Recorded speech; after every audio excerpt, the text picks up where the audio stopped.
Fulton and Roark. What do? They do American fine fragrances, and their specialty is the dry fragrance niche. Now, they do offer other types of fragrances. They have soaps, deodorants, oils, but you know what? Their main niche is the dry fragrance. Now, what is a dry fragrance? Let's talk about that. A dry fragrance contains fragrant oils, and it's combined into a balm or a wax. Now, Fulton and Roark are heavy hitters when it comes to this type of perfumery. I'm going to talk about a couple of their products today, a few of their fragrances that I have, but stay tuned to the end because I have a sample by them that's pretty interesting, and I definitely want to talk about it. This is a unisex brand, and all their fragrances are inspired by the arts of America. The beauty of their culture, the unique people, that's what inspires this brand. The first one up is Sterling. Now, the notes in this one is tobacco, leather, and vanilla. Now, what does this smell like? In this one, you get a singeing, burning tobacco right off as soon as you apply it. You smell the tobacco, and then it sets into a very nice, almost burning leather smell. It's very nice. And then it dries down into a nice vanilla. I really enjoy this one. This is a good one. If you're a fan of tobacco, leather, vanilla, but a burning tobacco and almost like a hot leather, then I would definitely check out Sterling by Fulton and Roark. Thanks for stopping in. Hey, remember to click the bell and subscribe. This is the Fragrance Channel, and here we're talking about fragrances.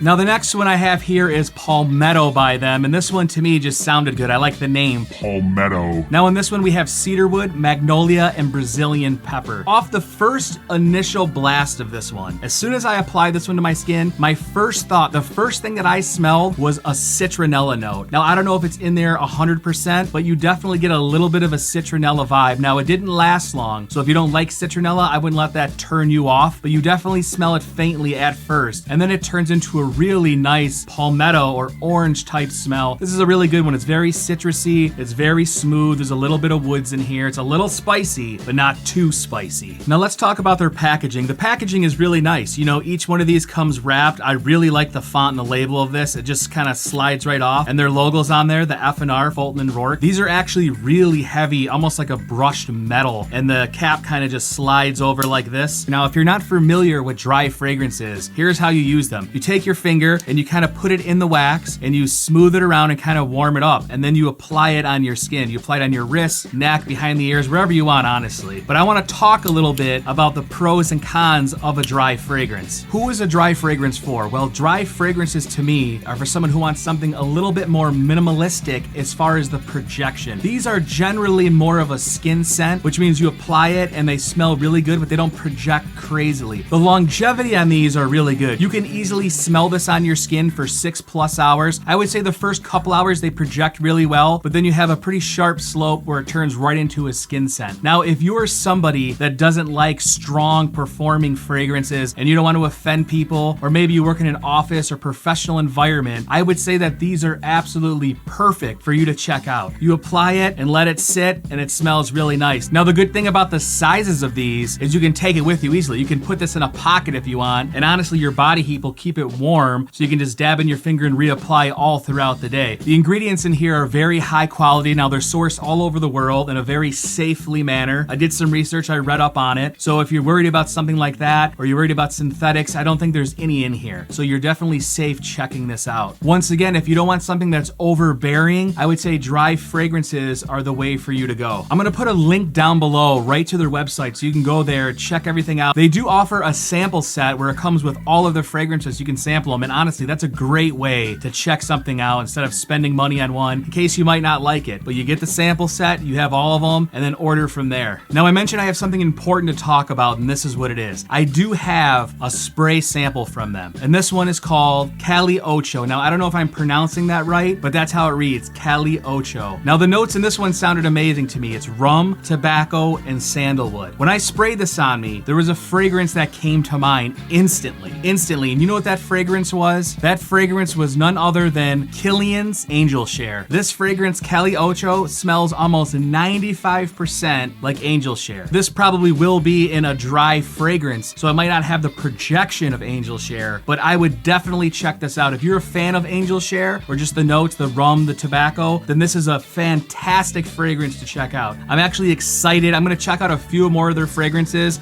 and possibly do some future reviews, so stay tuned for that. What they need to do is create a fragrance inspired by the one and only